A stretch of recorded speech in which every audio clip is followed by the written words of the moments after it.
இதுதான் சார் உங்களுடைய ஜாதகம். நேம் யாரு? தினகரன். உங்களுடைய ஜாதகம் இதுதான் சார்.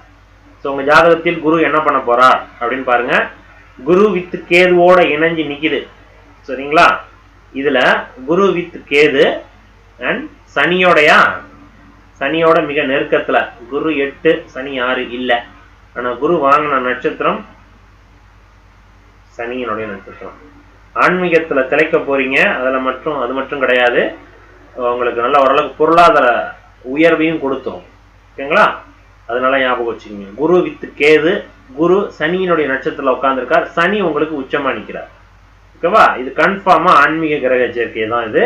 ஸோ உங்களுடைய தேடல் முயற்சிகள் எல்லாமே ஆன்மீகம் ரிலேட்டடான சக்சஸ் கொடுத்துரும். அதில் ஒன்றும் மாற்றுக்கிறது கிடையாது. ஏதேனும் ஒரு குருவாவா இருக்கலாம், ஏதாவது ஒரு சித்தரா இருக்கலாம், இது போன்ற அமைப்புகளை யாராவது ஒருத்தங்க உங்களுக்கு கிடைப்பாங்க அப்படிங்கறத இந்த குரு தசை சொல்லும். அடுத்ததாக இந்த குரு 7ஆம் பாவக அதிபதி. 7ஆம் பாவகம் அதிபதி இந்த ஜாதகத்திற்கு நன்மை தருவாரான தரமாட்டார். ஏன்? 7ஆம் பாவகம் பாதகஸ்தானம். அப்ப பாதகஸ்தானம் வழுக்க என்ன ஆகுது? கெடுதலை கொடுக்கும். அப்ப அந்த குரு இந்த ஜாதகத்திற்கு நன்மை தர போறாரான்னா இப்ப இந்த அஸ்பெக்ட்ல கண்டிப்பா நன்மை கொடுத்துருவார். ஆன்மீக ஈடுபாடு கொடுக்கும், பொருளாதாரத்தையும் கொடுக்கும், பொருள் சேர்க்கையும் கொடுக்கும். சரிங்களா? ரைட். அடுத்தது இந்த இடத்துல 7ஆம் பாவகத்தின் வழியாக சில கெடுதல் கொடுக்கும். 7ஆம் பாவகம் மனைவி, நண்பர்கள், பார்ட்னர்ஷிப், இதன் மூலமாக இவருக்கு சில நெருடர்கள், மிஸ் அண்டர்ஸ்டாண்டிங் கிரியேட் பண்ணிக்கிட்டு இருக்கும். கன்ஃபார்மா சொல்ல முடியும். இந்த இடத்துல குரு கேதுவோட சேர்ந்துருச்சே, 3ஆம் இடத்துல போய் மறைஞ்சிருச்சே, இப்படிலாம் எடுத்துக்கூடாது. இது எல்லாத்தையும் ஓவர் கம் பண்ணி போச்சு சந்திரன்.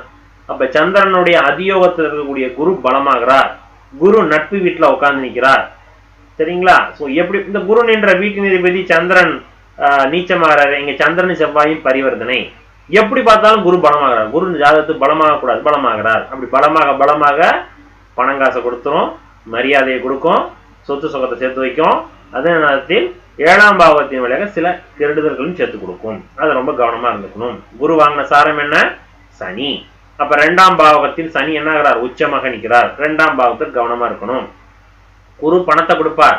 2ஆம் இடம் சனி. அப்ப என்ன? குடும்பத்துல செலவுகளை கொடுத்துக்கிட்டே இருப்பாரு. செலவாகிட்டே இருக்கேன்னு சொல்லிட்டு வருத்தப்படாதீங்க. செலவோட நிக்குதுன்னு சந்தோஷப்பட்டுக்குங்க. பிரச்சனை காசோட நிக்குது.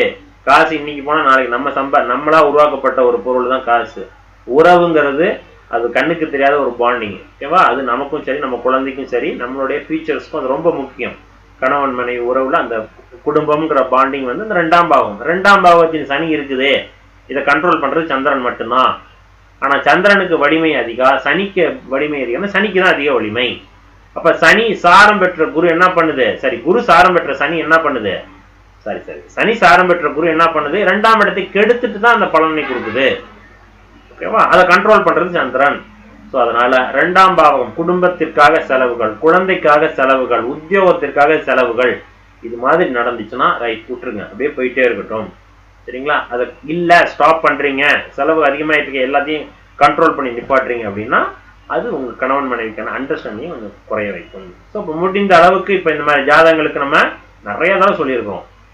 இந்த மாதிரி 4 மூலையில லக்னம் விழுந்து இருப்பவர்களுக்கெல்லாம் கணவன் மனைவி உறவுகளை ஒரு வாழை இலையில போல தண்ணி போல நம்ம மெயின்டைன் பண்ணிக்கணும். சரிங்களா? ரொம்ப எக்ஸ்பெக்ட் பண்ணிக்கிட்டு இருக்கக்கூடாது. ஓகேங்களா? ரொம்ப பொசசிவ்னஸாகவும் இருக்கக்கூடாது. அப்படிலாம் இருந்ததுன்னா பிசிறு தட்டும். கணவன் மனைவி உறவுகள் நீடிக்காதுன்னா பயப்பட வேணாம். அந்த ரொம்ப புரிதல்கள் இருக்கக்கூடாது. ஒரு மேலோட்டமா வச்சுக்கணும். அப்படிங்கிறது நல்லா இருக்கும். லாங் லைஃப் போகும். அது உங்களுக்கும் சரி, உங்க குழந்தைகளுக்கும் நல்லா இருக்கும். சரிங்களா? அதை தாண்டி குருதசை நல்லா இருக்கும். ஓகேவா? இந்த ஒரு பாயிண்ட் தான் இந்த ஜாதகத்துக்கு நெகட்டிவ். அதை மட்டும் கண்ட்ரோல் பண்ணிக்கிட்டாலே போதும். ஓகேங்களா? ரைட். நன்றி சார்.